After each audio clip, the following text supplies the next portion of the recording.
Well, good evening, everyone, and welcome to BRASS 101. It is great to have you here this evening. It's now my pleasure to kick things off tonight to introduce one of the key founders of BRASS Avalanche. Please join me in welcoming Cindy Burlack for some opening comments. Cindy? Thanks so much, Tom, for all your effort and your skill in putting this program together. Steve and I, along with Ronnie's sister Carolyn and the entire Astle family, have a deep personal interest in bringing snow safety to you. In 2015, Ronnie Burlack and Bryce Astle were U.S. ski team athletes on a race trip in Austria. They were taken from us in an avalanche, skiing on lift service terrain in the middle of a ski resort. They just did not have the knowledge they needed to stay safe, and nor did their coaches. We Burlacks and Astle don't want any other family to go through what we have. So please listen carefully and talk to your buddies about what you learn here tonight. We're so proud to have Lindsay Mann here presenting BRASS 101. She's a ski race coach in Sun Valley and also an avalanche educator and a mountain guide. Thanks, Lindsay. This program is geared for skiers and riders in the mountain time zone, but it's universal information. We have 2 more BRASS 101 sessions, so please tell your friends, anybody who could benefit from the information. It's all on our website under education, and the website is brassavalanche.org. I'd like to thank a few groups who have made this possible. We are deeply indebted to BlizzTech, Utah Avalanche Center, World Cup Supply, RECO, and Backcountry Access. I'd like to make a special note that there's some athletes and coaches on the webinar tonight who knew Ronnie and Bryce, and some of them were their teammates. Thanks so much for spreading this message. Some of this content is spectacular. Some of it's hard to watch, but we hope it grabs your attention. Here's Lindsay.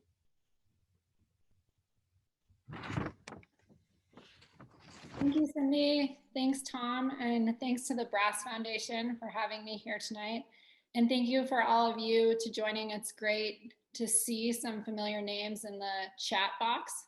I just want to recognize that this is a little bit of an awkward format for me. I much prefer talking to you guys in person, but obviously with the times we can't do that. So thank you for joining.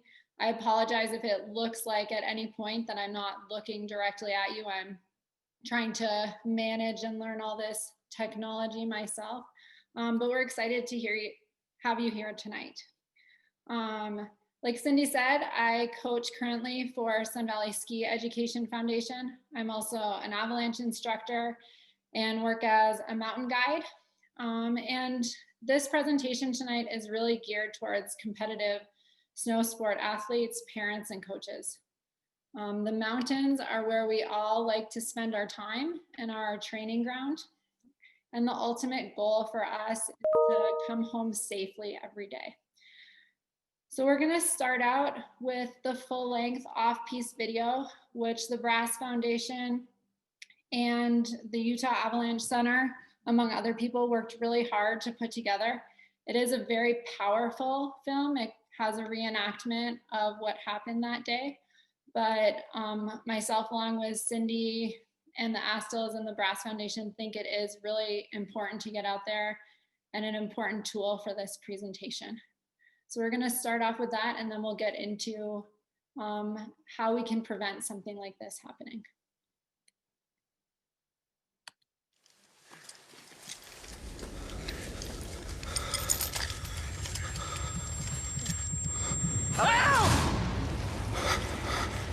Ronnie! You guys see him up there? Guys, what should we do? Start digging! Are they wearing beacons? No beacons.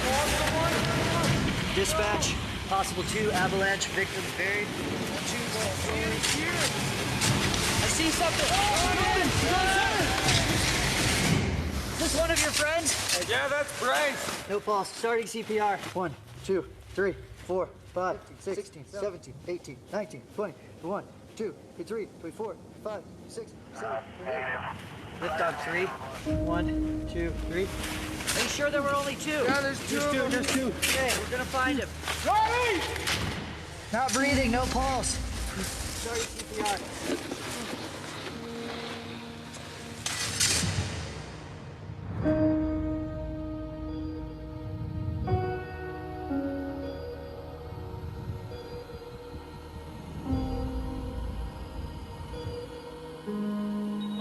Can turn deadly in a matter of seconds. It's hard to believe that such a tragedy could happen. The accident has left many in the skiing world in shock. Tragic news tonight as 2 elite skiers training for a spot on the U.S. Olympic team are killed in an avalanche. Rescue crews from Solden were on the scene immediately with multiple helicopters. Our thoughts and prayers are with those who are apparently lost in this specific incident.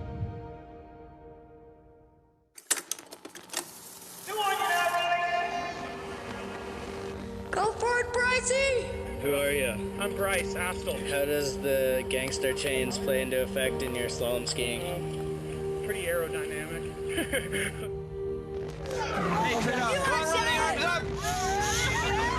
Happy birthday to you.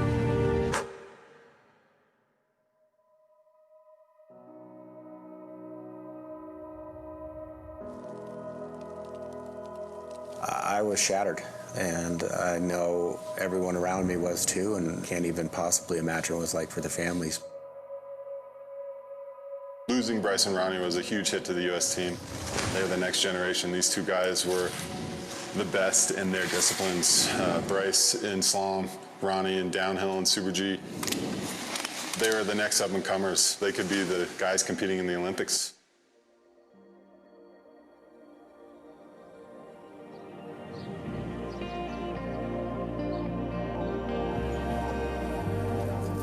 This is the famous smile because he had just won U.S. Nationals juniors.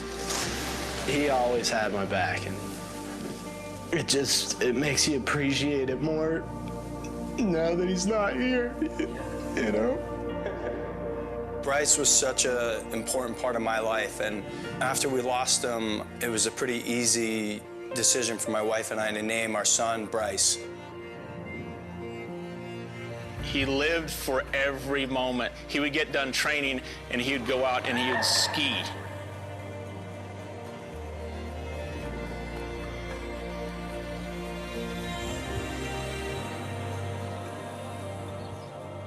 And this is a card that we made up at the time we lost the boys, and it has Bryce, so amazing on skis, and Ronnie in his element going 70 miles an hour through the air.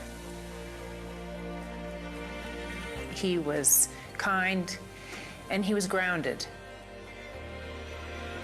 Ronnie, he was always just a jokester. He wasn't afraid of the World Cup vet. He would just always speak his mind to me, and I love that about him, you know? Watching him laughing just made me think, wow, I have the best brother ever.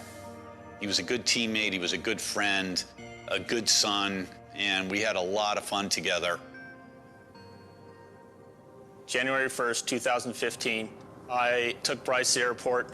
He was going to hook up with Ronnie Burlack and the rest of the U.S. ski team. They were going to Europe to train for Europa Cup.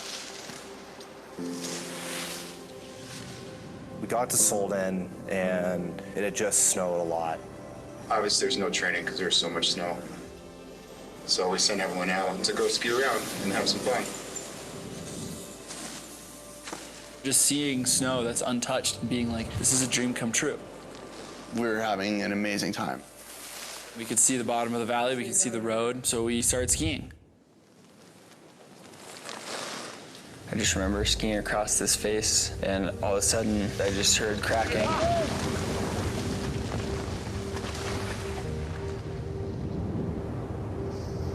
Everything underneath me started moving. I saw Bryce, and I heard him say, oh shit. I never even saw Ronnie. We stood there, and we watched them go. Nothing made any sense.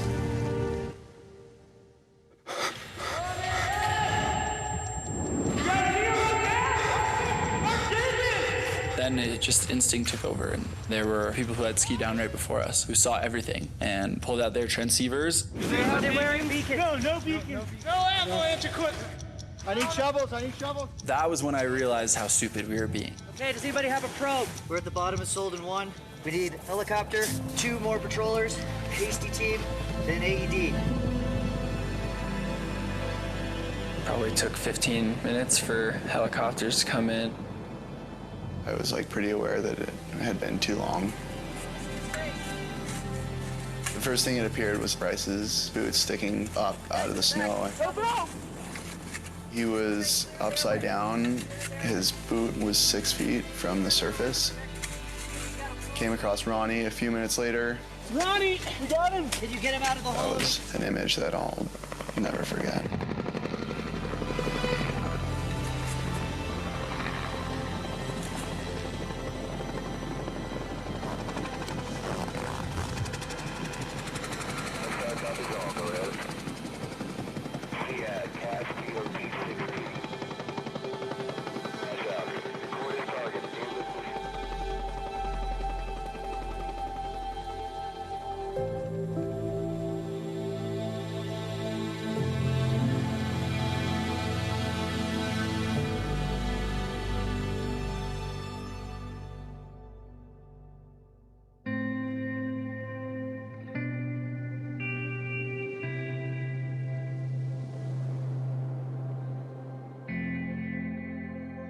The concept of riding up a lift, skiing on a trail, and we're in danger, that did not exist in any of our heads. The coaches and the boys did not receive any orientation or any training regarding the dangers of skiing in Europe versus skiing in North America. None of the young men in that group knew the difference between on and off-piste. Off-piste in the United States is defined as out of bounds, going through the gate, going under the rope. That's not what the rules are in Europe. When you are off the groomer, you are off-piste. In Solden, the day before the avalanche that killed Bryce and Ronnie, there had been heavy snowfall and strong winds. What that did is it put a lot of weight on top of the snowpack, which was fragile. Once these skiers got onto that slope, it couldn't support the additional weight. That weak layer fractured over a wide area, and that slab came crashing down. It produced debris that weighed almost 7 million pounds, the same as almost 10 747s.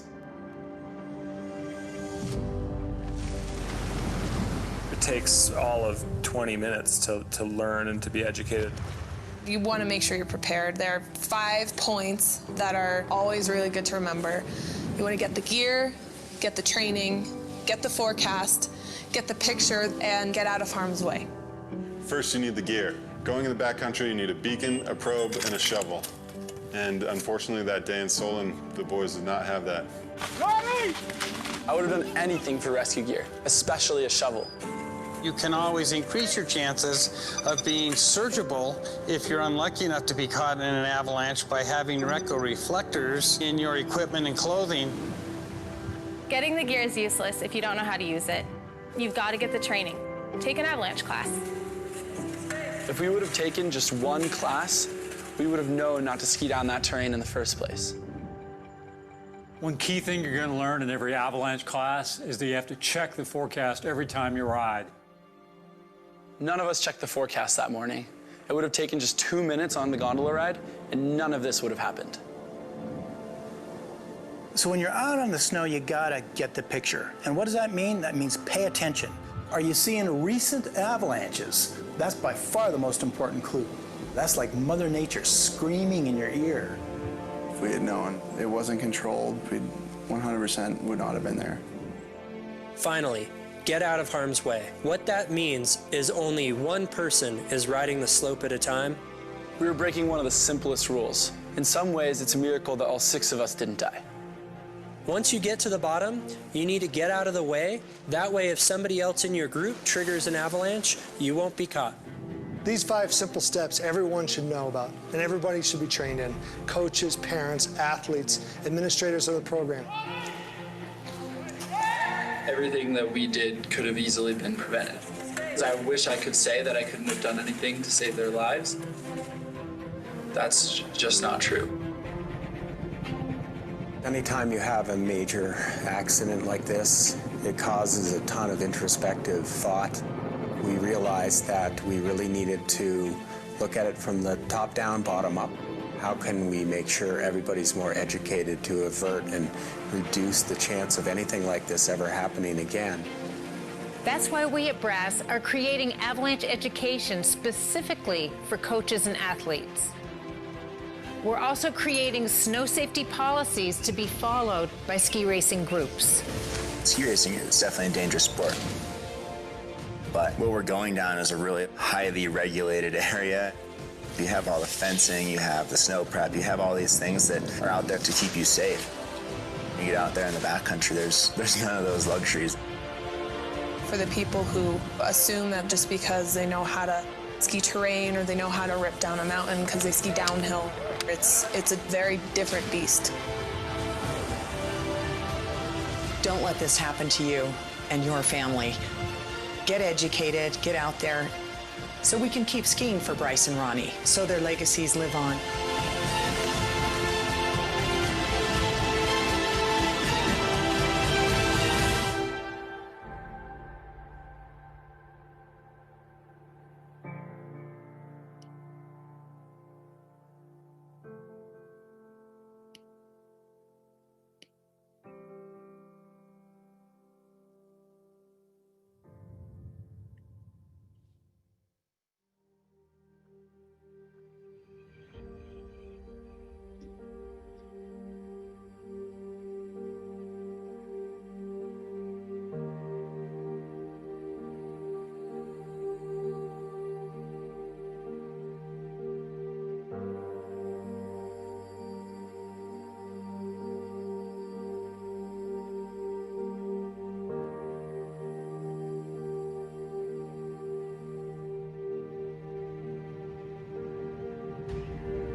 So that can be a pretty heavy way to start this presentation, but we think it's really important to just show everyone that video that everyone took the time to put better and learn from this tragic accident that happened. And really the goal of tonight's presentation is we're going to go over and give an overview of just what is avalanche terrain, some things to look out for, those 5 know before you go points that they mentioned in the video, and then the differences between the US and Europe. And so I wanted to start out with this slide, and it's just some statistics on avalanche fatalities by state that has been put together by the Colorado Avalanche Information Center. And the language on the side of that, 90% of avalanche accidents are triggered by the victim or someone in the victim's group. And you're gonna hear this statistics a couple times throughout this presentation. And the important thing that we wanna get across by relaying this is this statistic tells us, and it tells avalanche educators especially, that we have the opportunity to reduce the number of avalanche fatalities. And being here tonight is definitely a great first step. And for those of you that did just join, thanks for being here. And Tom did put the link to the full-length video in the chat as well. So we're gonna start off with a Mentimeter question, just so I know that everyone's still hanging in there. The code for the Mentimeter is in the chat box, so you can find that. And the first question that you're gonna see on that is, how do avalanches form? So I'll give you guys a minute to answer that.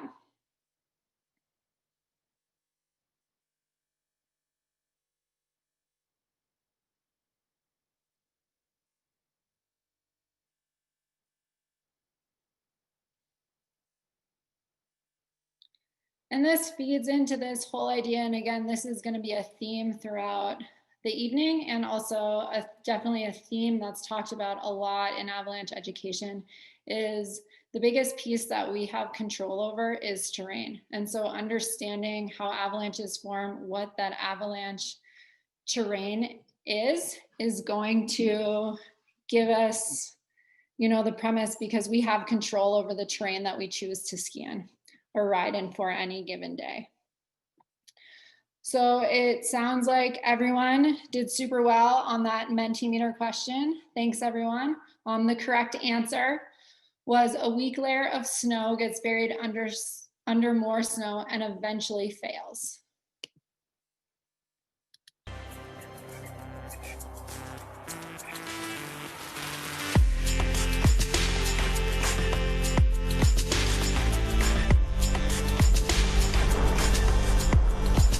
What is an avalanche? There's a lot of different kinds of avalanches, but the kind that causes the most trouble are what we call dry slab avalanches. A slab avalanche is like a monster in a horror film. It lies underneath the perfect facade, this enticing powder, and it's just waiting for a trigger to come along, like you, to collapse that weak layer, and then that collapse just goes outwards in all directions. The slip just shatters like a pane of glass.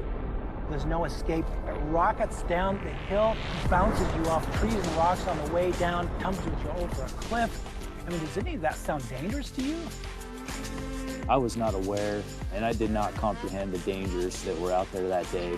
When I triggered the avalanche, it wrapped me up immediately. Not a second later, I was hit in the back with what felt like a truck. Didn't even have a chance. I ended up laying there in the snow with 2 broken femurs and my broken left arm for between 7 and 8 hours. I've had a total of 4 surgeries, still in therapy 3 days a week, trying to learn how to walk again and get use of my body again. Avalanches are very violent events. 1 out of 4 people are killed by the trauma of hitting trees and rocks on the way down. And after they tumble you to the bottom, then the avalanche debris instantly sets up like concrete. You can't just pop up out of this. Somebody else has to get you out of the snow. Really fun day. It was beautiful powder snow, blue skies, sunshine, just pow shots, nothing extreme. We were trying to get gnarly or anything. Came around the corner, dropped in. It was great, and then saw cracks shoot out all around me.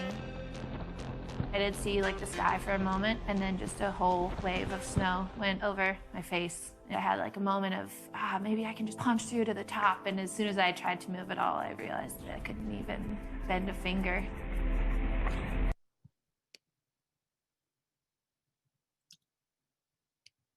So really, in the basic sense, that recipe for the avalanche is that strong over weak layering is what we're looking for in the snowpack. And getting that picture of what's going on underneath the snow, which is where the avalanche forecast can be a great tool. And that's what avalanche forecasters are helping us find out all the time. So here's a few examples of some avalanches that have recently happened in my neck of the woods in the Wood River Valley. So this big photo here, the main one, is an avalanche that happened, I believe it was 2 winters ago. Everyone was okay, but it took out the house, which is on Warm Springs Road, just past the Warm Springs base area. This upper hand photo is from inbounds in Sun Valley ski area on a cat track, and there was enough debris from that avalanche that it had the potential to bury a small human. And then this picture here, I just think is kind of interesting. Someone sent this to me. They were hiking up in the Warm Springs drainage at the end of the season in an area where they knew an avalanche had come down, and this poor elk was also a victim of the avalanche, which kind of highlights the point that, you know, not all storms are created equal. Not all avalanches are created equally either. And really a huge component of what we can do to control this is knowing what avalanche terrain is, being aware of it, and choosing our terrain for the day and having a plan for that terrain. The most important avalanche skill to learn is how to read avalanche terrain, which mainly means judging slope steepness. Almost all avalanches occur on slopes steeper than 30 degrees, but you know what? When the snow is sketchy, we can still have lots of fun playing on mellower terrain. We just want to make sure we're not on, underneath, or even connected to steeper slopes. The bottom line is the only time we should even consider getting into steep terrain is when we have safe avalanche conditions.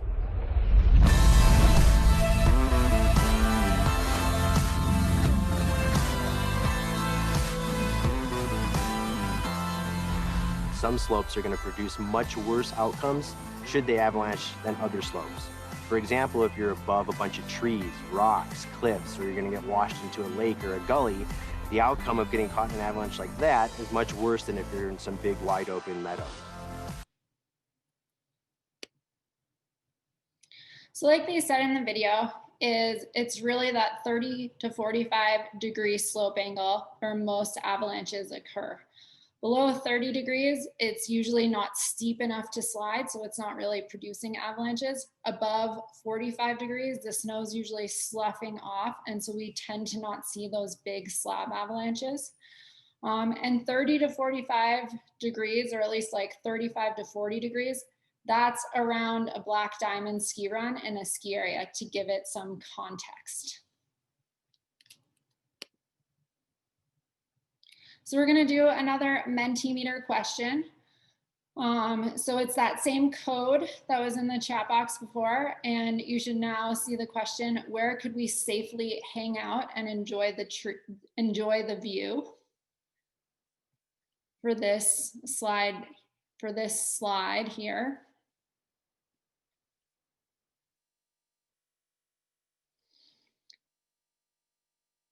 And I know it can be a little bit difficult in the slide to tell the slope angle of all of this, but just thinking about like, where would you like to be if something were to happen in this bowl-like feature? So the code, if you're not seeing it for any reason, is 1961134.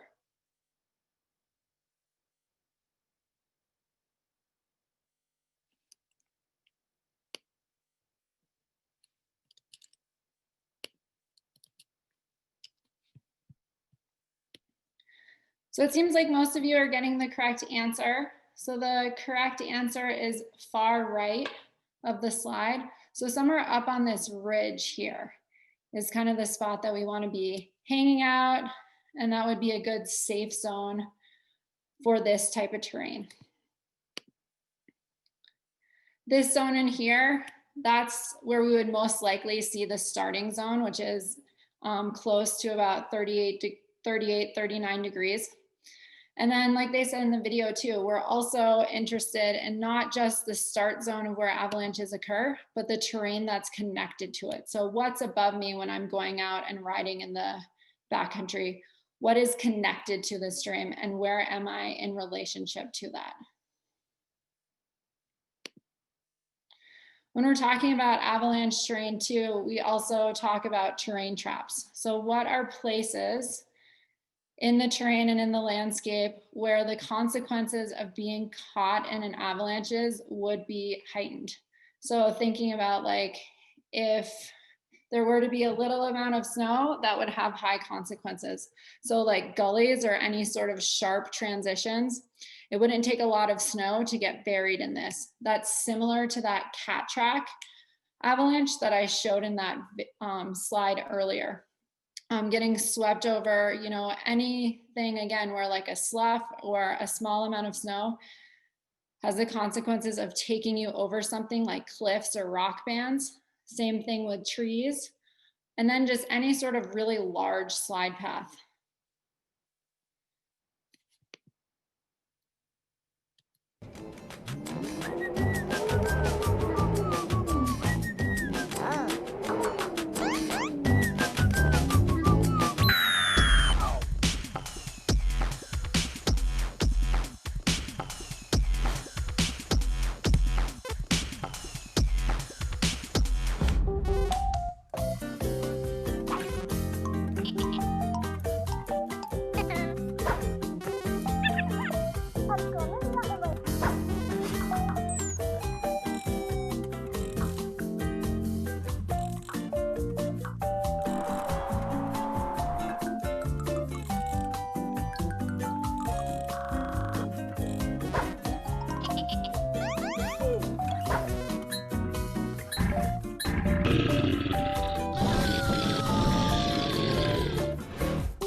So some other points about avalanche terrain that were highlighted, technology.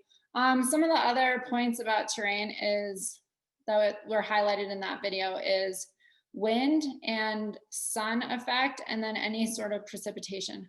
So when we're thinking about avalanche terrain, we're taking into consider what is the angle of this slope. Like they said in an earlier video, we can have really fun skiing sometimes on slopes that are below 30 degrees. So thinking about that when you're going out, thinking about that the direction of the wind, the aspect of the sun, and the aspect of that slope are all part of that avalanche terrain piece.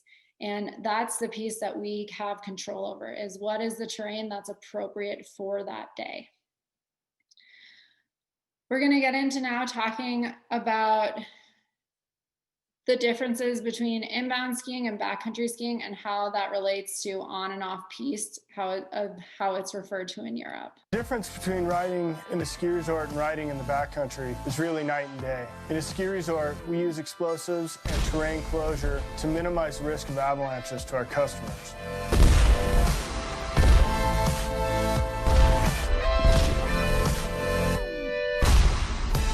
But outside the ski area, once you step just 2 feet over that rope line, you're in a totally different environment. Anybody that's going into the backcountry or thinking about going off-piste at a resort really needs to understand that it's a totally uncontrolled environment. There isn't any ski patrol, they're not bombing or doing any avalanche control. It can be really dangerous. So essentially you need to be, your own avalanche expert. So in 9 out of 10 avalanche fatalities, they're triggered by the victim or somebody in the victim's party, which is actually good because it's not like getting struck by lightning. We have a choice. That means if we learn something about avalanches, we can avoid getting caught in avalanches.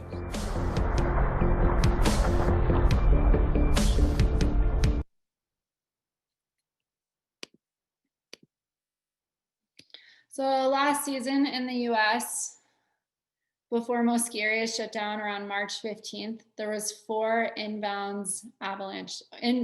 fatalities that occurred inbounds in US resorts last year.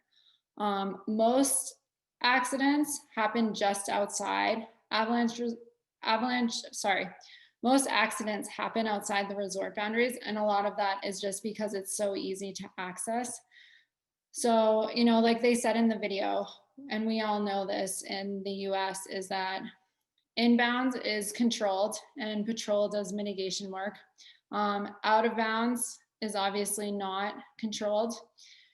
In Europe, it's different. On piste is controlled, as Steve Burlack pointed out in the video earlier, and off piste is not controlled as it relates to Europe. And so really thinking about too, there are certain days inbounds too that we want to think about some of the skills that we might use in the backcountry and look at terrain with an avalanche eye. And that's the reason for us like putting in this slide with, that there can be avalanche fatalities inbounds. And it's just something that we want to think about those days when we're going out. And if we're a coach, we're ripping around on a powder day with our athletes and thinking about some of our terrain choices. Ski Patrol does their best. And then also, for athletes or parents out there too, is, when we get those big snowstorms, just thinking a little bit differently is like, okay, do I need to turn on my backcountry and avalanche brain on this day? In North America, we often talk about side country skiing, which think of it as the same as backcountry. Once you're out of the ski area gates, it is not controlled. We want to make sure that we're having a plan going out for that day and that we're taking the same steps that we would if we're backcountry skiing. It's just more accessible because it's accessed by a lift. One thing too that I definitely thought about this spring is treating ski areas that are closed as backcountry terrain. So like in this spring for a while, for example, when ski areas shut down due to the pandemic, there was a couple of examples, especially in Utah, that I read about, where there was some slides that were triggered in ski area boundaries because Ski Patrol wasn't doing any more control work. So that's just also, I think, a point that I want to bring up that's relevant during these times. Again, as it applies when we leave North America, and this is another Mentimeter question. So what does off-piste mean in Europe? Is the Mentimeter question, and it's that same code as before again. And while we're on this slide and you guys are filling out the Mentimeter question is, you know, if anyone, and I'll put my email address up at the end of this, but there are some great apps out there for Europe that are in English of places to get the avalanche forecast. But a great resource when you're any place that you're traveling to is always Ski Patrol, and asking them, where can I get the local forecast? What is controlled? What isn't controlled? And that is going to be a great tool to get information, whether you're, you know, traveling to Canada or traveling to South America, New Zealand, is, you know, talking to Ski Patrol and learning about that, or as you're doing that. But there's also an app for Europe that I like a lot that's called SnowSafe. Can be a great resource for finding the forecast for Europe. So you guys did an awesome job on that question.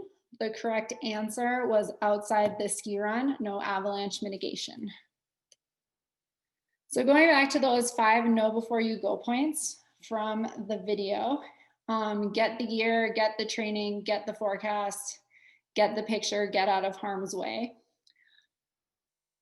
Get the gear, get the training, and get the forecast. Those are all things that we're doing prior to getting out in the backcountry. So you guys are already starting to check one of those boxes by being on this webinar tonight, which is getting the training. So thank you. Another step is we want to get the gear. We want to have the correct rescue gear and know how to use it. And I see these 3 things, the avalanche transceiver, probe, and shovel, as the bare minimum of gear. The other thing that I always want to be carrying with me is just looking around, looking at the terrain I am, observing what's going on, and having a plan for the day. So doing my prep work ahead of time, and my team. That's a key piece to skiing out of bounds or in the backcountry. So on these key pieces of gear, so avalanche transceivers, we want to make sure that ourselves and our partners are having a modern 3-antenna beacon.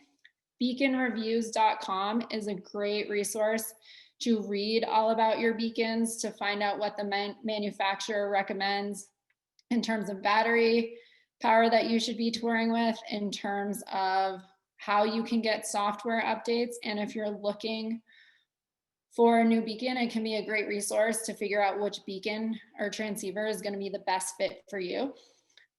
For a probe, we want to make sure that we have a probe and our partners have a probe that's long enough. So ARI is recommending that you have a probe that is at least 260 centimeters long. And then as far as a shovel, the key piece with that, or the key thing with that piece of equipment, is that you have a metal shovel. If you think about something that's similar to avalanche debris, I think of it as, you know, when the snow plow comes in the winter and you get those huge piles of snow that the plows pushed in the parking lots and it's super firm, that's really similar to avalanche debris. So you want to have a metal shovel that can hold up to the challenge of shoveling through that.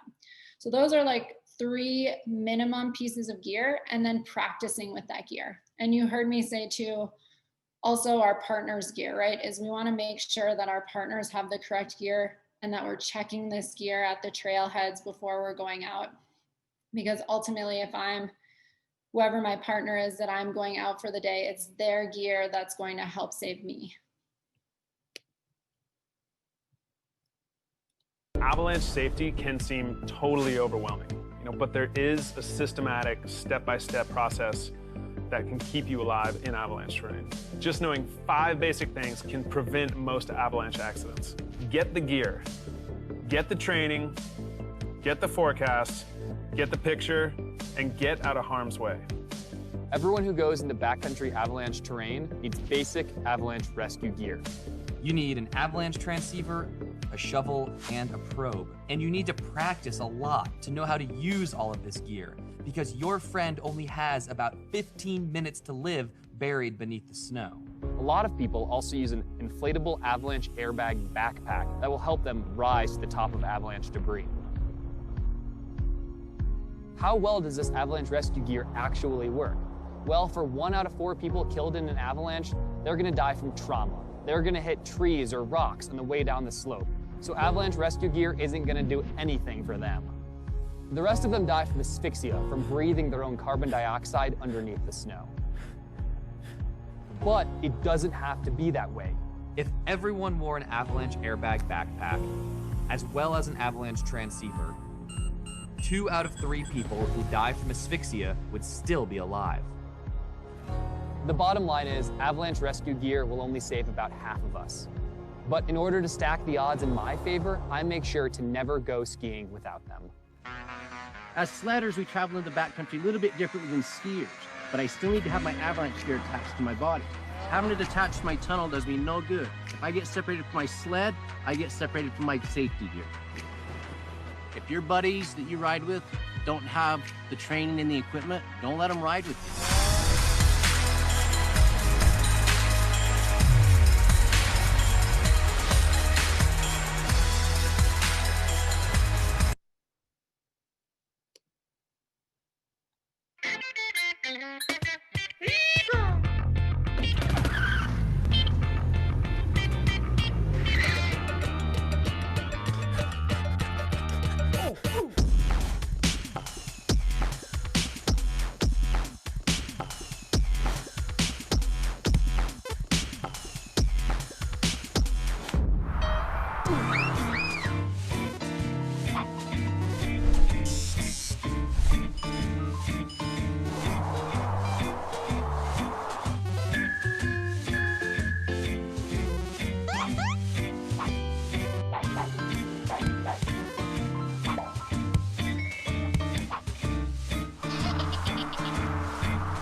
So a few things I just wanted to highlight from those videos too is an airbag too is a great piece of gear to have. It's also something that we want to practice with and we want to make sure it works. So pulling that airbag ahead of time to make sure that one, that piece of equipment works, because it would be a real bummer if you did for some reason have to pull the airbag and it didn't work. And also too, a lot of people that I've talked to that have actually had to pull their airbags, the thing that I've heard repeatedly from them is that it's taken them a couple tries to actually get the handle. And so knowing where that is and being aware of that when you're riding is something too that you want to practice with, along with that beacon, shovel, and probe, like we've said. And, you know, when you think about a rescue and why we want to practice these skills is, if for any reason you were to have to use these skills, it's going to be stressful. And so the practice just helps us create a systematic approach to this day so that we're not skipping steps and that we're doing our best to get to our friend and our partners or another person in, you know, in the fastest time that we can. So it's not only important that you practice, but practicing with the partners that you regularly go out with.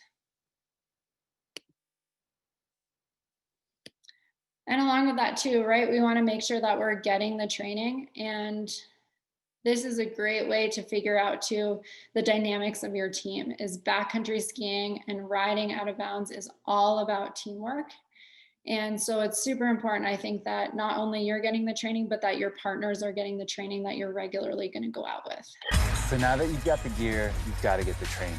So when you take an avalanche course, you're basically getting keys to a whole new world. You'll learn about avalanche terrain, snowpack, weather, rescue. Essentially, you're trying to take the guesswork out of travel in avalanche terrain. As a first timer just coming in, it's really important to take the right classes and gain all the knowledge before going out in the backcountry. Getting the training isn't just taking an avalanche class. It's a great start, but really it's about practicing what you've learned. You know, make it a ritual, make it fun. Throw down some lunch money and do some time drills. When it comes down to it, it's about having your friends back and knowing that they have yours. It's not just the skiers that need to get the training, because sleds are taking us further into the backcountry, so we really need to bring our avalanche skills up to the level of our rider skills.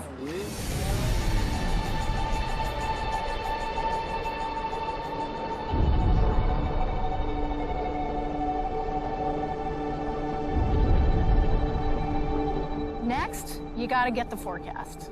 These avalanche forecasters are pros. They're gonna tell you everything you need to know. They're gonna tell you about the snowpack. They're gonna tell you about the weak layers. They're gonna tell you where avalanches are gonna happen, where you can likely avoid avalanches. All that information is one click away. To get the avalanche forecast, visit avalanche.ca in Canada or avalanche.org in the States. Before I even get on the snow, I check my local avalanche advisory. So take the time, get the forecast.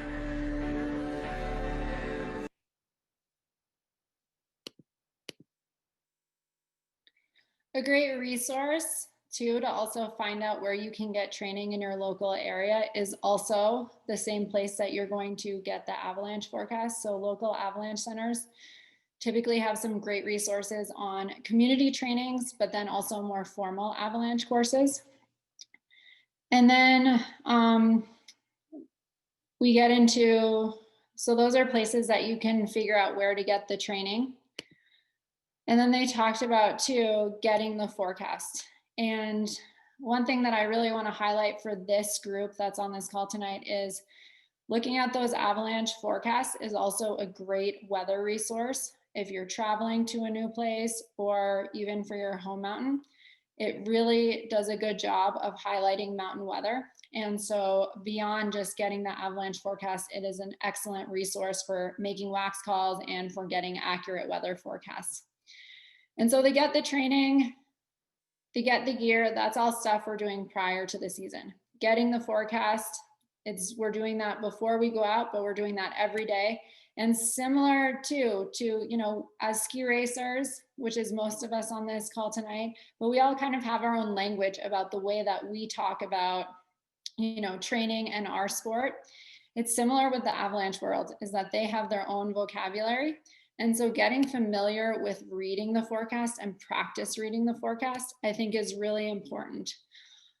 And so this is the North American Danger Scale. Probably most of you are familiar with this. And I really encourage when you're reading this to look beyond the colors. Each color is also associated with travel advice. So what type of terrain are avalanches likely to occur in? The likelihood of avalanches being triggered. So is it, a day that's considerable and human triggered avalanches are likely? It's going to tell you that with the color as well. And it's also going to tell you the avalanche size and distribution. And so being familiar with that text and looking beyond just the colors of that. Another important thing to think about with this scale is that it doesn't just low to moderate, just doesn't get a little bit more dangerous. Think about this as it increases exponentially.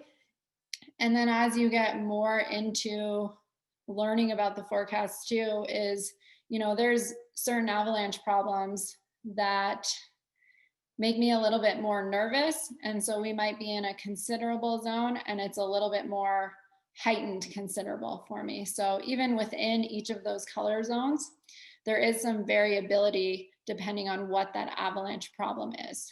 And where we typically see most avalanche accidents occur is when we're in level 2 or 3 or moderate to considerable. So going beyond just what the colors, the avalanche forecast is also going to tell us what is the avalanche problem for that given day? Where is the problem? Where has it been observed? Where can we expect to find that avalanche problem? And then how is the weather going to affect our plan that day? How might that weather change for the day? There's a couple of different ways that Avalanche Forecasting Center will display these graphics, but they're all giving us that basic information. And along with that too, a lot of forecasting centers now will also have a bottom line at the top of that forecast, and they'll give us terrain advice for the day. So it's often that you'll see in that bottom line, language that says avoid slopes over 35 degrees today. And so they're really giving us clear directions in certain conditions on the terrain that we should just X out before we even go out. And that's all part of our planning process before we're going out. And same too, a lot of times when you are going out of bounds at a ski area, it's getting more and more common now to post the avalanche forecast or have something up that says what the avalanche hazard is for the day. So that can also be a reminder if you're just going out of the boundaries for a lap or two of, oh yeah, what is the forecast? What's my plan for going out? When you're traveling in the backcountry, you got to get the picture. What's that mean? It means pay attention. Look for recent avalanches. Listen for cracking or wumping that's taking place around you. Look for recent storm snow, wind-loaded snow. Look for rapid thawing. If you look for all these things, you're going to get the picture. You're going to be a safer backcountry skier. So now we're getting more into, so as we're going out for that day, what are we looking for? That's really that get the picture, is knowing what's going on with the terrain, observing clues, thinking about, you know, what am I seeing? Is this lining up with what I read in that avalanche forecast for the day? Or am I seeing something that's different? Is it unexpected, or is it something that I did expect to see? And how is that lining up with what I thought it would be for the day? And that's super important to pay attention to. And the other thing too that I think is really important is you don't need to be an avalanche expert or an avalanche instructor. I always tell my students when I'm out on courses is like, if you see anything, I might have missed something, is sharing that with the group and sharing those observations with the group, especially if you're maybe not sure what it means. Pointing it out is like just as helpful. So things that we really want to kind of get our hairs up a little bit if we're out in the backcountry and we're observing this is there's 5 red flags that we call them that should like make us pay attention a little bit more if we're seeing this one.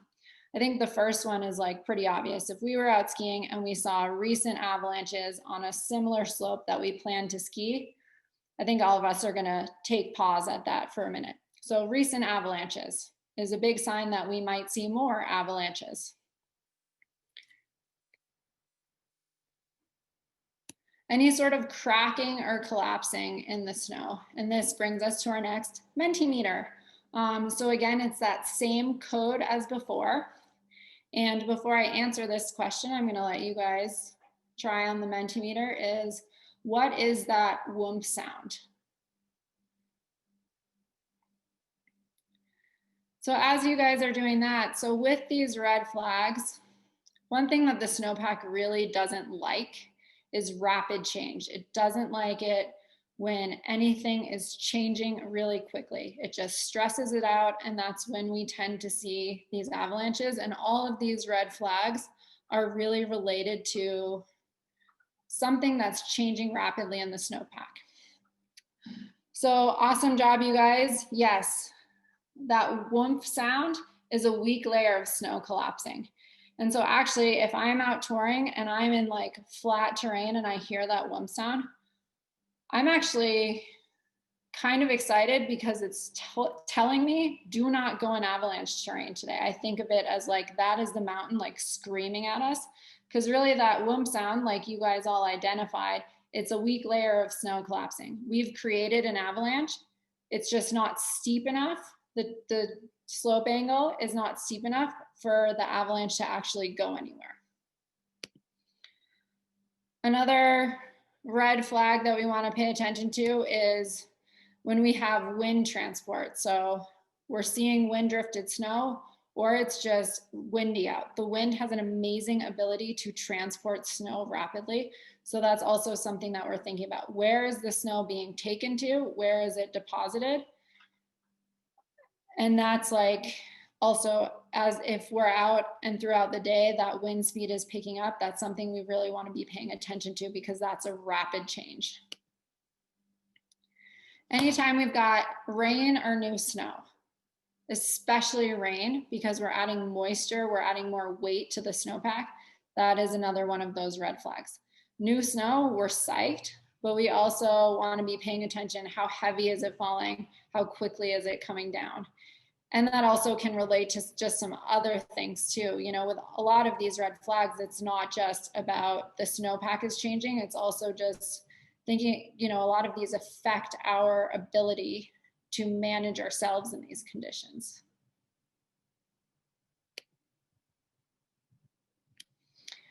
Evidence of rapid thaw. So again, any sort of rapid warming. So we see this a lot in the spring, right? And it's pretty commonly followed that, you know, in spring touring, when you get those big increases in temperature fluctuations throughout the day, we're trying to go out skiing in the morning, get home earlier in the day before it gets too warm. The snow quality also isn't as good usually when it gets too warm. But yeah, any sort of rapid warming is also something that's gonna freak the snow out. And a great sign of that is illustrated in this slide with these roller balls.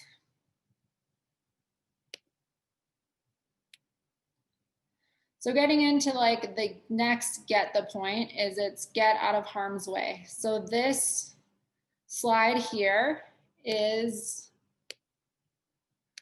taken from an avalanche that occurred in April of 2013.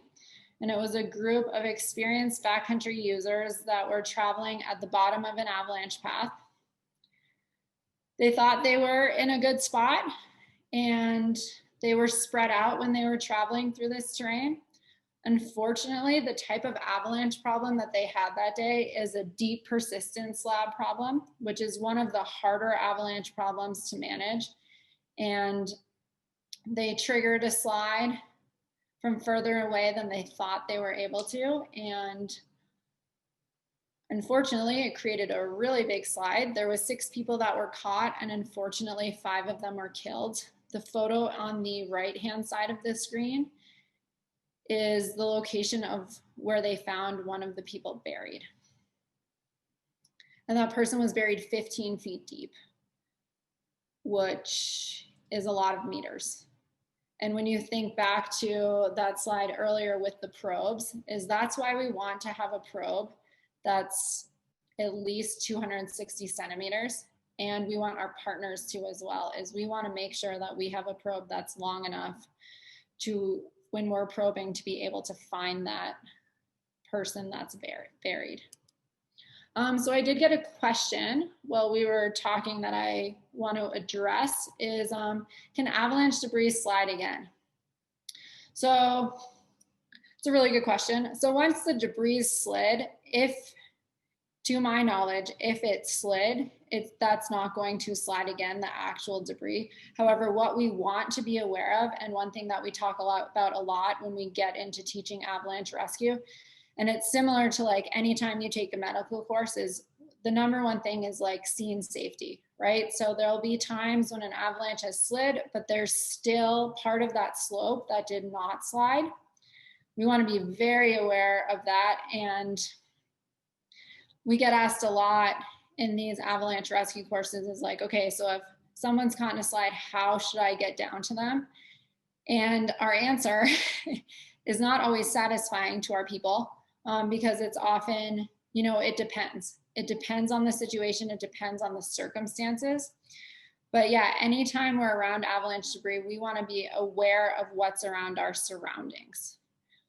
Which kind of speaks to another question I got of like, can the avalanche path slide again? It depends how much snow was taken down in that avalanche. But a pretty good thing to plan on is that your best way to get down to a person that was potentially buried in an avalanche is skiing down on that debris path, because that's where the snow was taken from. But if there are still layers of snow underneath it, is you want to be aware of what that's like. But it's usually going down where it slid, it's not going to slide again. But being aware of overhead hazard or any hang fire, as we call it, or the adjacent slopes to it, is if one person was already caught in a slide, we really want to be aware of our surroundings and do our best to make sure that we are not caught in a slide or we're not triggering a secondary slide. So I hope that makes sense and answers your questions. get out of harm's way in the backcountry by first avoiding suspect slopes and terrain to begin with. We don't want to regroup in avalanche paths, and we don't want to stop or regroup in runout zones. Some of my best advice I can give you is when we're out hill climbing and there's a bunch of us, don't go park right at the bottom in the avalanche path. Park on the outside, stay out of harm's way. Just like you ski a slope, one person at a time, once you're at the bottom, get out of the way of the avalanche path.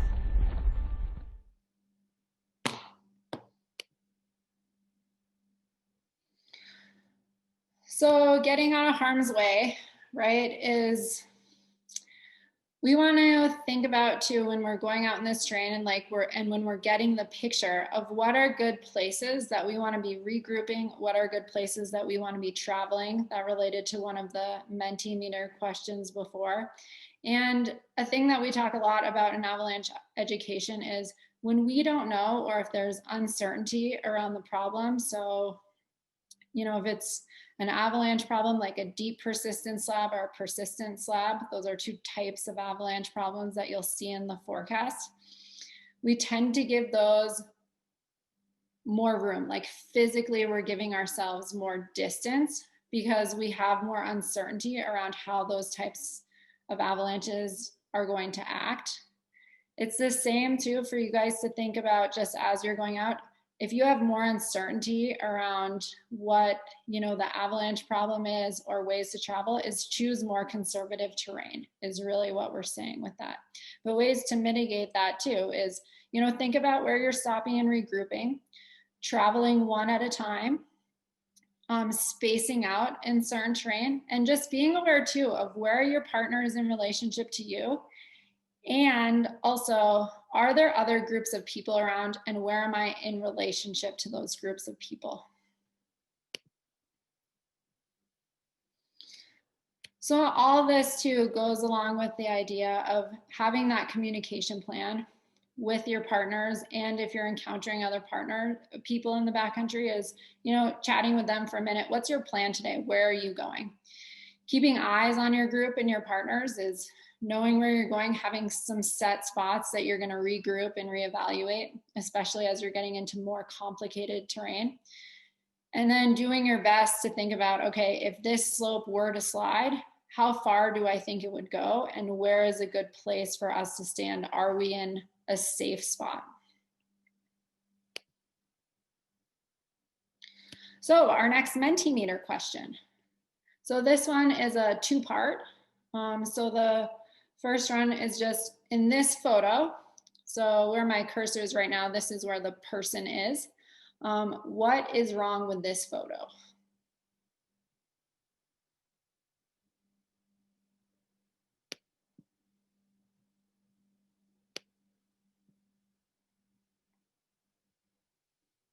And thinking to yourselves too, as you're answering this, how would you travel in this terrain? What would be a better way to approach this objective?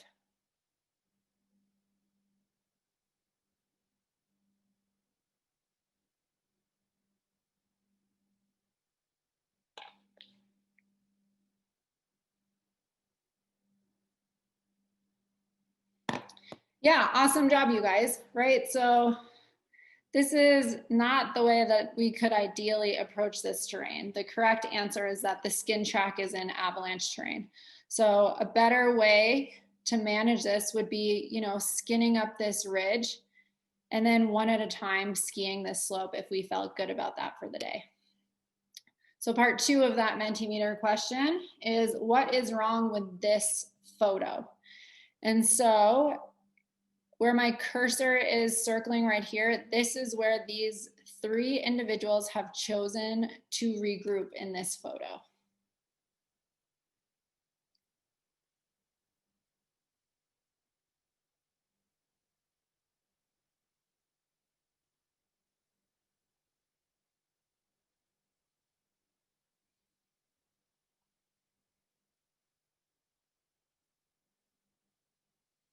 Awesome, you guys. So yeah, the correct answer to that is the groups waiting in the slide path.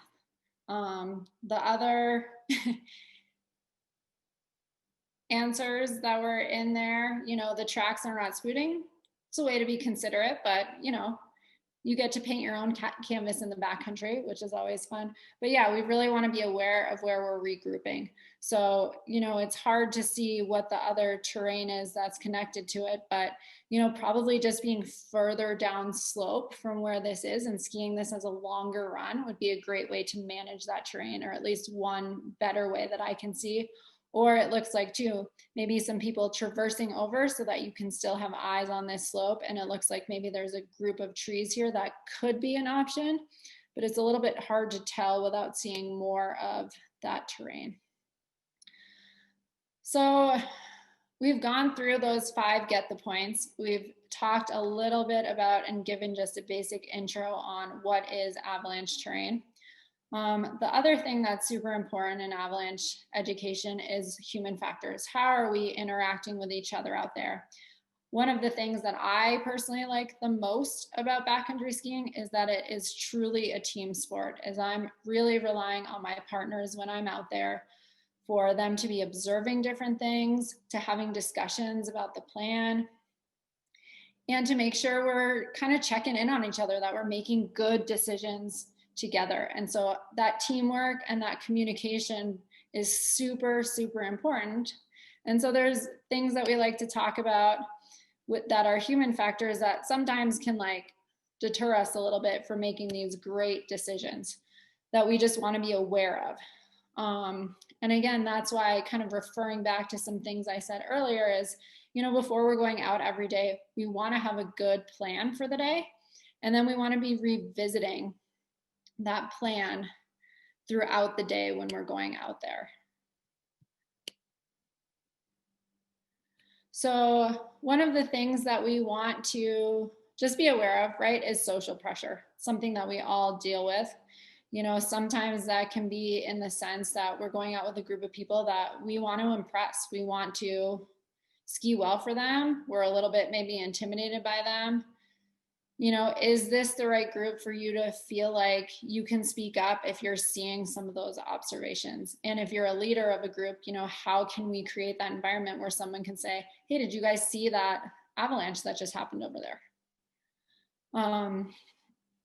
And just not getting too committed to our objectives too. There's a lot of avalanche accidents that you read about where people commonly say after the fact, we saw this red flag and we saw this red flag, but we really wanted to ski this peak. And I know for me, sometimes commitment to an objective is something that I've been very aware of in my personal skiing is,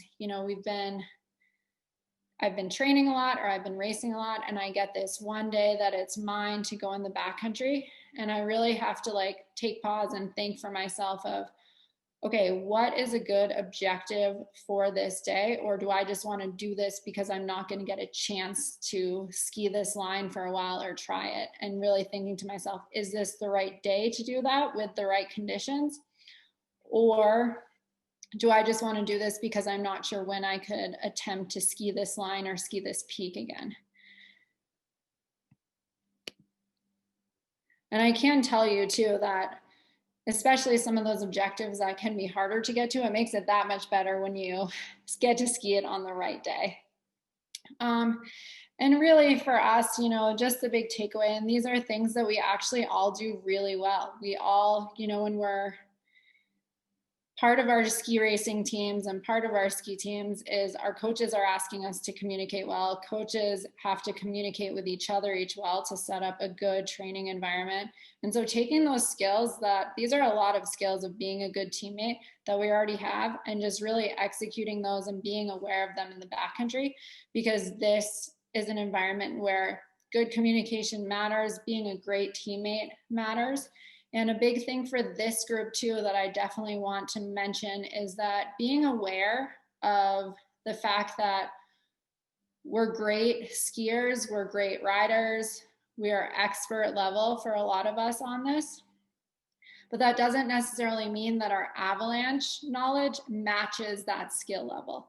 And so as you're hopefully starting to get more into backcountry skiing, or just being aware of that in the mountains, is, what do I know and what don't I know? And so what am I comfortable with? Because that's just a huge part of the awareness piece, is just being aware of like, okay, I've got a great group of great skiers.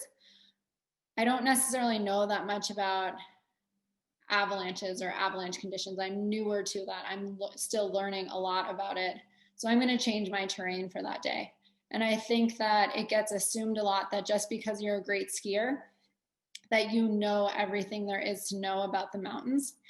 And so I just want to leave you with that thought of like, as you're, operating in this environment, and if you are choosing to ski in the backcountry or skiing out of bounds, thinking about,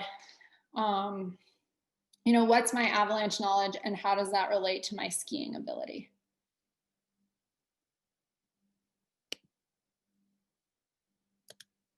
We want you to realize that avalanches are dangerous, but you can avoid getting caught in them.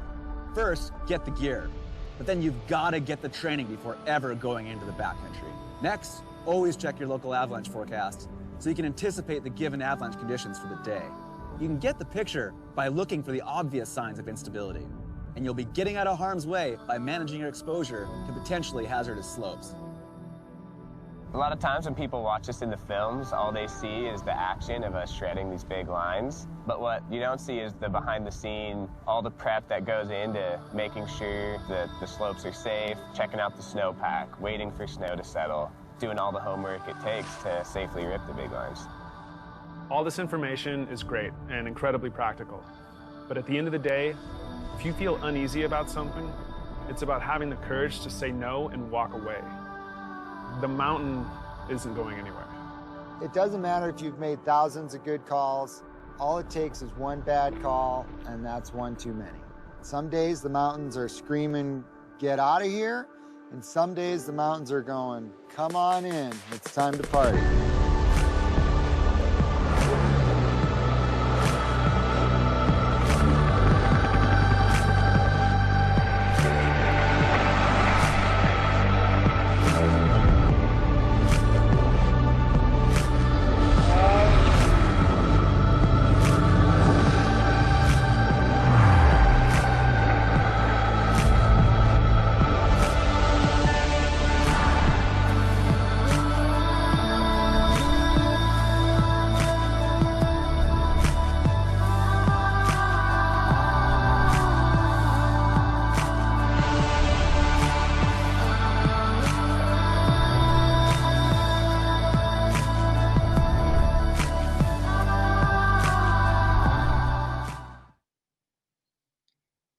So just a few key summary points that I just want to reiterate from tonight is just, start thinking about, as you're going out this winter, or as you're starting to prepare for the season, even if some of this was review, is just taking the time to look at terrain through the avalanche lens, even inbounds terrain, and just practicing, how steep do I think this slope is? There's a lot of apps that you can just get out and measure it. That can be like a fun game to play with athletes too, or a fun challenge.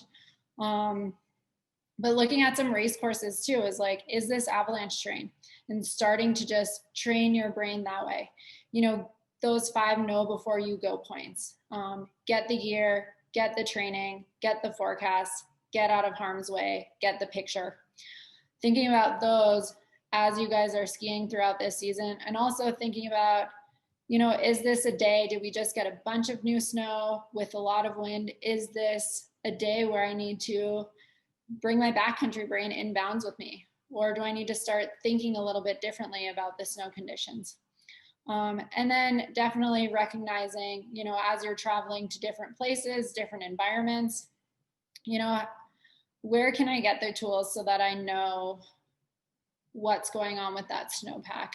Where can I get the avalanche forecast? Or just even, like I said before, talking to a local ski pack or local ski patrol about what's going on with the snowpack. Is there anything I need to know?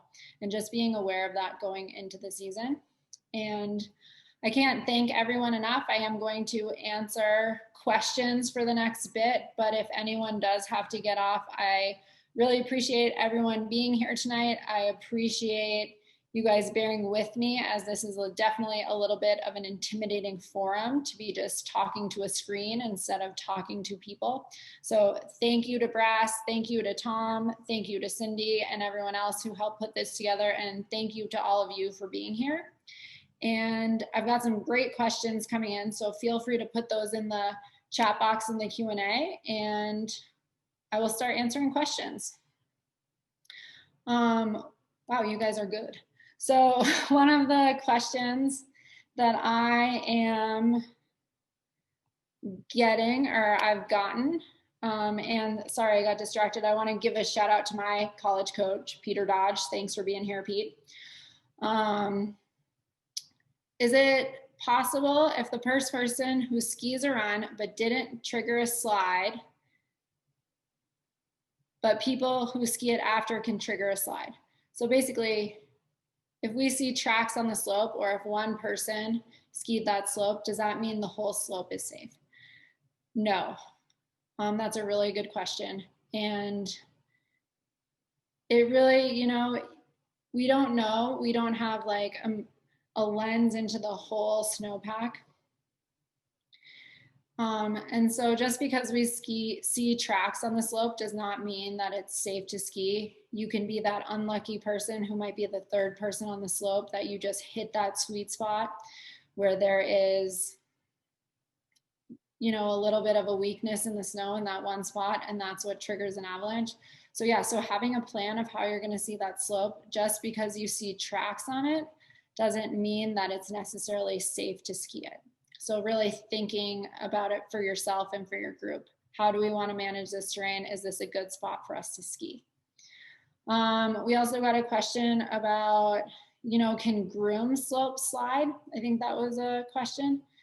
Last year I saw an avalanche inbounds on our common race hill that we train on at Sun Valley. It slid before it was open, but it was on a groomed slope.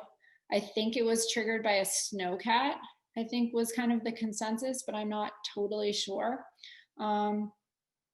It has the potential to slide, but it's really more so what we're gonna see with that, or a more common situation, I would say, is we are going to, you know, get a groomed slope and then you get more snow on top of it. And that's kind of a more common application that we would see it slide. Well, this is a really good question that's come in. So snowpack in the Rockies, so kind of in that Colorado area, is a little bit more dangerous, is more unstable, and it's different than snow in the West Coast. And this person's asking, is that true? So when we talk about the bigger sense of like the US, we talk about different snow climates. And so like this question's pointing out, the Pacific Northwest, for example, they tend to get big storms where they get a lot of snow, you know, feet of snow, and there tends to be more moisture in it because of their proximity to the ocean. Places like Colorado is a more continental snowpack, as we like to say in the avalanche world. And basically what happens in Colorado is you tend to get storms where you get smaller amounts of snow. So like a great storm, although you do get very big storms in Colorado as well, but you know, you get a storm where you get 6 inches or a foot of snow, and then you get this dry spell where it doesn't snow for a while. So in the ideal world, it would start snowing November 1st and it would keep snowing all winter. And that would be great for the snowpack. Colorado, there tends to be, and you saw on that first screen that first slide that I put up to about the avalanche fatalities by state, is Colorado is leading that graph, unfortunately. And one of the reasons is because they get, like I said, they tend to get snow, and then they have this dry period, and they get cold temperatures during that time. And so basically the change in temperature that's happening within the snowpack, because it's a smaller snowpack, there's not as much depth to that snowpack, causes it to become weaker. And so they tend to get weak layers in the snowpack at the base, and this is like in the general sense. And those weak layers are easier to trigger within the snowpack. So there does tend to be more avalanche fatalities in places like Colorado. And that's, yeah, and you're spot on, just because of, in the basic sense, they get snow early, that creates weak layers in the snow that people can trigger. So I'm getting some more questions here. Sorry, I'm trying to manage all of this. So how do you gauge slope from a distance? So I'm gonna come back to that question, but a great tool too is there's all these mapping apps on your phone now too, where you can get overlays for them. So like Gaia, G-A-I-A, is a app that I commonly use, and it gives you a topo map, and it also gives you overlays for that gives you slope angle. So it's a great tool in your planning process, as is like Google Earth and places like that, to look at ahead of time when you're planning, like what is avalanche terrain, how steep is this terrain, and get a gauge for that. When you're out there in a distance, there's a couple different tricks that you can use. Some of them is using a compass and like sighting that slope, and getting a good angle on that slope and holding up a pole that's like in line with a ridge line or a slope, and then holding your compass or a slope or an inclinometer, a tool to measure slope angle up there to figure out like what is the angle of that slope. Also just, you know, reading a topo map and looking at the different lines. But I use a lot, and a lot of this comes down to the planning phase. So before you're even going out, is looking at maps, looking at that terrain. I really like the slope overlay features that Gaia has, because it just puts it in the colors and it gives me context of like, what is this avalanche terrain? How can I avoid that? And then some of it's practice, is training your eye to just look at different slopes and making it a game, playing a guessing game with yourself. How steep do I think this is? We tend to, for the most part, and you guys have probably heard a lot of people tell stories of this, is we tend to think things are a lot steeper than they are, which can be good and bad, but I see it as like a lot of good thing, because it means that lower angle terrain can also be really fun.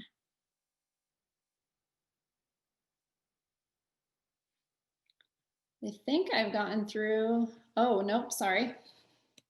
We've got more questions. So another question that we've got coming in is just about airbags and airbag packs. I think that if you're regularly skiing in the backcountry, it is a great tool to have. Like they pointed out in one of the videos that we showed during the presentation, is there are applications where the airbag isn't going to do much for you. So a great example of that is if you're skiing in a lot of places where there's a lot of trees, if you were to get caught in an avalanche in terrain like that, the chance of that airbag being punctured is higher, you know, versus the video, I think this was in one of the videos as well, where we saw that someone did pull their airbag and they're in a big open slope. And the whole theory with the airbag is it's like, you know, if you shook up a bag of chips and then you open the chip bag, the biggest chip's going to be on top. And so the airbag is just trying to increase our surface area so we stay on top. And I don't know that there's necessarily like an age that you should start wearing an airbag. I would say it more comes down to how frequently are you going out, and it's another tool that we can have. And you know, it's a great resource that we have now to use, and it's a great piece of gear. It does have its limitations like anything. So another question I'm getting, which kind of relates that back to that as well. And then I'm going to hand it over to Tom because we're getting to the end, but I've switched to the slide too, that if I didn't get to answer any of your questions tonight, or other questions come up after, because I realize I gave you a lot of information, please feel free, reach out to me. I've got my email up here. I really enjoy talking about this stuff, obviously. But we'll kind of do last call for questions right now. And I've got one that's just asking, are avalanches as likely in trees as an open bowl? Another great question and a super important one. So any trees that you want to ski through, an avalanche can happen in. The only place where trees really act as anchors is when they're really tightly packed together. And those tend to be the places that we don't enjoy skiing. So yes, if you're skiing in trees and you're enjoying it, that is a spot that avalanches can happen as well, just as much as an open bowl. And to really get deeper into that question, we'd get into a little bit more snow science and like deeper snow science, but really ultimately it depends on the avalanche problem, whether on that given day we're more likely to see avalanches in a treed area or in an open bowl. So with that, I'm gonna hand it back to Tom. And again, thank you everyone. Thank you for listening to me talk. And like I said, if you have any questions or think about anything after, please feel free to send me an email. And it was great to see some familiar names tonight and some new names. And one thing that I always like to say too on these is that you got to see me, but I didn't get to see you. So if I run into you this winter and you did take this classes, please come up, introduce yourself. And I'd really like to meet some of you in person. Well, Lindsay, thank you very much. We appreciate you coming on this week, and you did another one for us a couple of weeks ago, and we do look forward to seeing you out on the slopes. A couple of announcements before you all leave. We have two more BRASS one-on-one sessions, one coming up on November 19th, that's next Thursday, and we have another one coming up on December 3rd. Those will both be taught by Scott Schell from the Northwest Avalanche Center. I want to also highlight an event that we're doing next Wednesday. We have a webinar at 6 p.m. Mountain Time to talk about the burgeoning interest in the backcountry with 4 avalanche safety and ski industry experts. It's a free webinar. You can just go to brassavalanche.org and sign up for that. Should be an interesting 1-hour webinar discussion to talk about some of the challenges that we have with so many people heading out to the backcountry. Thank you all for being here. This is the first step in your education in avalanche safety. Look forward to seeing you out on the slopes this winter.